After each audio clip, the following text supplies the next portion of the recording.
મારી નૈતિક ફરજ છે કે મારા સમાજ સાથે કંઈક ખોટું થતું હોય તો મારે એમાં બોલવું પડે, મારે લડવું પડે. તમે પાર્ટીના ગુલામ થઈ જાય એવા ગુલામોની હવે આપણે જરૂર નથી અને એવા લોકોને પણ આપણે ઓળખવા પડશે. આજે ઉનાઈ માતાજીના યાત્રાધામમાં અને મારા ગામમાં તમારા બધાનું ખૂબ સ્વાગત છે. ઠંડી બધાને લાગી ઠંડી? અરે આનંદભાઈના ગામમાં ગરમ પાણીના કુંડ હજુ ખુલ્લા છે.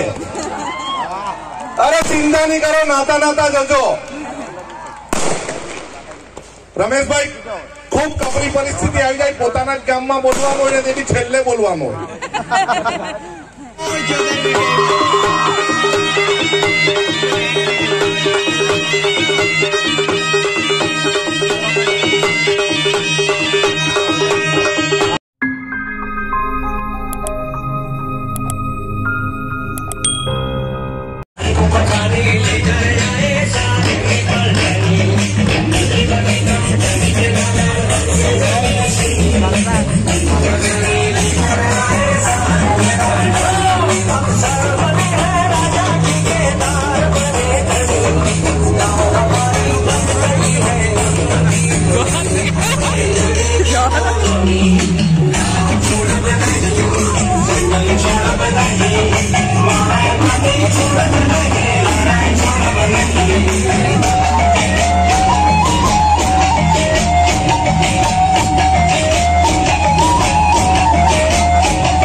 ખૂબ ખૂબ આભાર.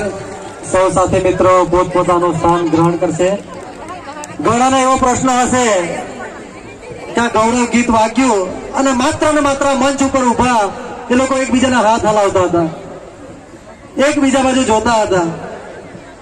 પણ મારા સાથી મિત્રો, મારી ભાઈ બહેનો ને ઘણા એવું મૂંઝવણમાં હતા કે આ શું કરી રહ્યા. આ સ્ટેજ વાળાને જોતા જોતા અમુક એવા સાથી મિત્રોના હાથ ઊંચા હતા.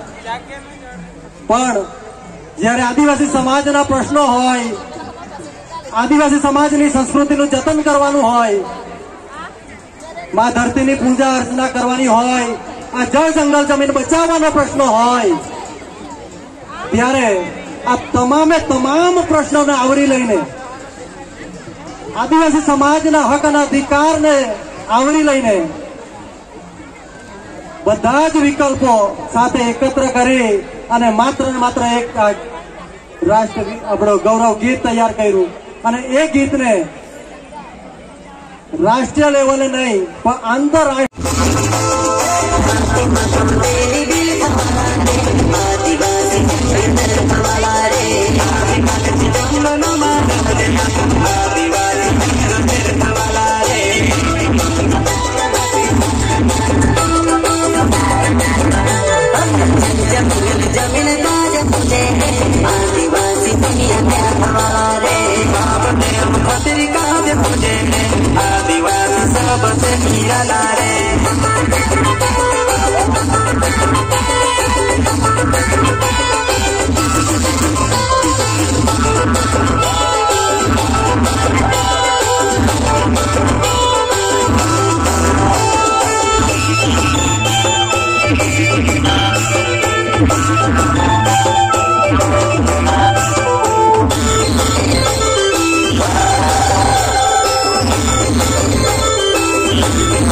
मुझे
અને ચેતરભાઈને ખોટા કેસમાં ફસાયો હશે.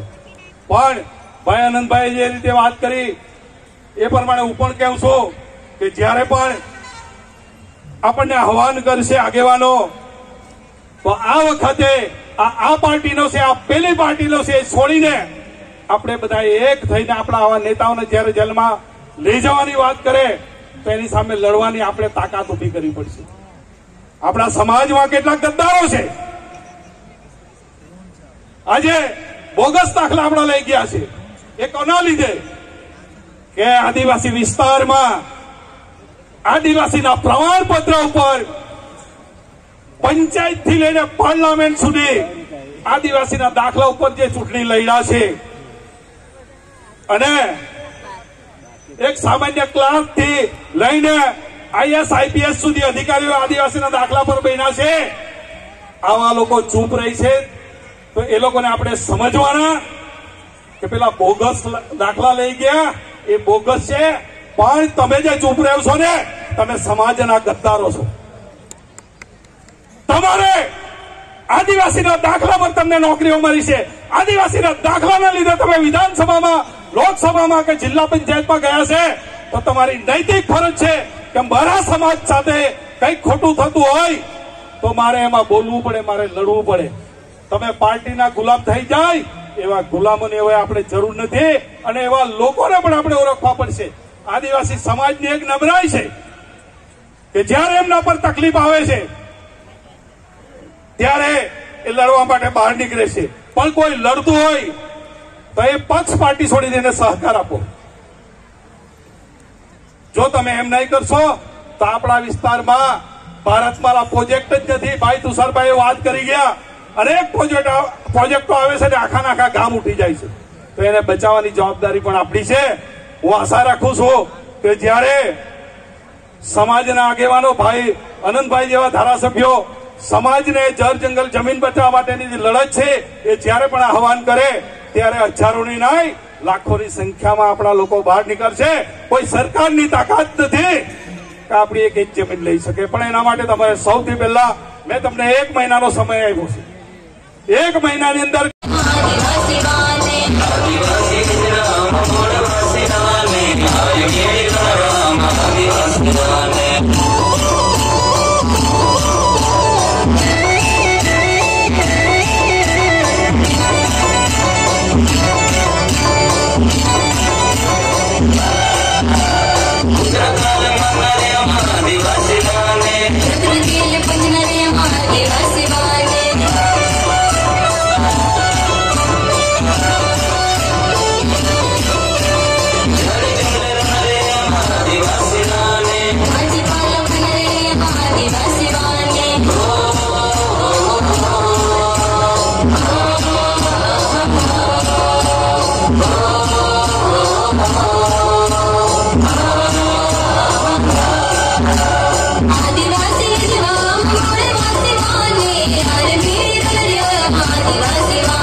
ઉત્પાદન માટે જય જય આદિવાસી, જય જય આદિવાસી, જય જય આદિવાસી, જય દેશ.